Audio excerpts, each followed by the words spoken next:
I'm Amy Dunker at Clarke University. Welcome to Trumpet Quick Lessons. Hello, let's talk about how to compose or improvise a descant, whether it's a descant for a hymn or for a choral work or any other purpose. Maybe you want to write a descant over a folk song even. So it's really not that difficult, and you could easily do this in a short amount of time. First of all, let's take a short walk through non-chord tones. These are tones that don't fit into the chord. The most common ones are passing tone, neighbor group, suspension. Those are the most common and useful of the non-chord tones. So if we're going to look at a passing tone, basically it just fills in the space between two chord tones. You could also have multiple passing tones between the two chord tones. So if we were going to play the first example, an E and a C, and that's what you had, if you wanted to put passing tone in, that D just filled it in. A neighbor tone is either the upper neighbor or the lower neighbor, and that's just basically going to the note above or the note below and coming back. So if we play those first two C's again, and we want to put a neighbor tone in, or we could put the lower neighbor in, or we can do what's called a neighbor group and put both of them in. Or, and the other one that's used a lot, and it's really cool, is called a suspension. It's where you hold a chord tone, and when the chord changes, it becomes a non-chord tone, and then you just kind of resolve it down into that chord. So there has to be a step difference between the notes that you resolve to. So in this case, you'd have the B, and you just hold it on an extra beat when the chord changes to what would probably be a G major chord from a C major chord. Another thing that you can do that's very easy is to add ornamentation. So let's look at some really common kinds of ornamentation. The first one is a grace note. That's just a note that appears before the note sounds. So if you have those two C's again, we're going to put a grace note in. You can also put multiple grace notes in.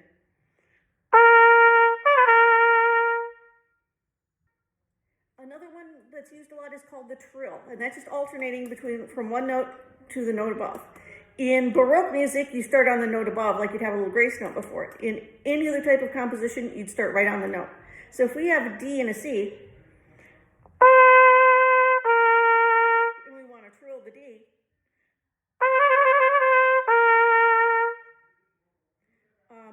a trill with an anticipation. An anticipation is a note that happens before the chord changes. So you play the anticipated note, and then the chord changes, and it becomes a chord tone. So if we have a trill, and that's very, very common at cadential points, or the end of phrases, or the end of a piece. A little more complicated is the turn, and that's basically you play the note above it, the note below it, and the note. So here would be a C to a D with a turn in it.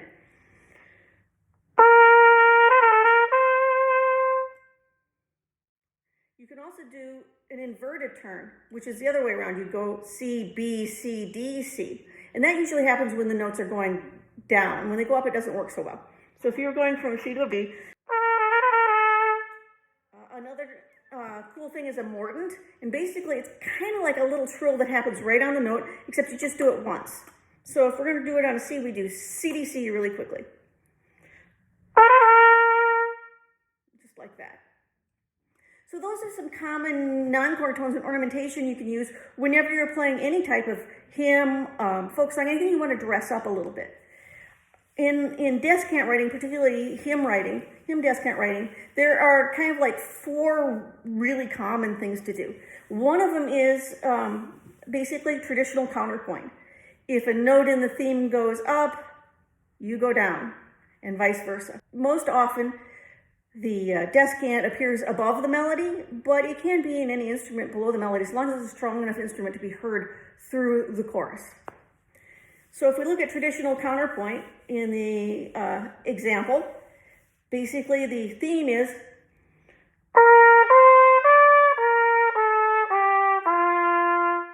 and a melody would be.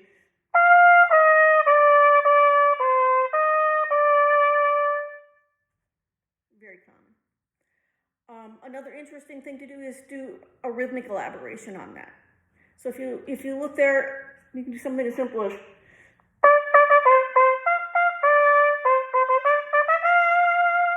kind of like a little fanfare going on. You could even do that little fanfare on the written notes.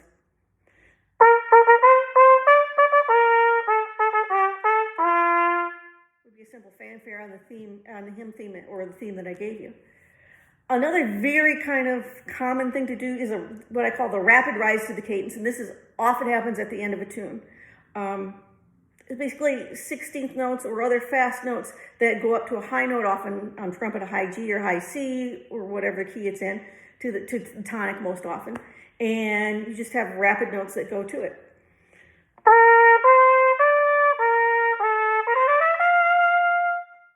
Or you could.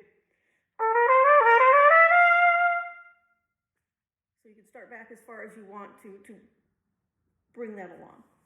And the last one I want to talk about is basically a suspended note. It's a note that's held as the theme goes, and then you join in counterpoint.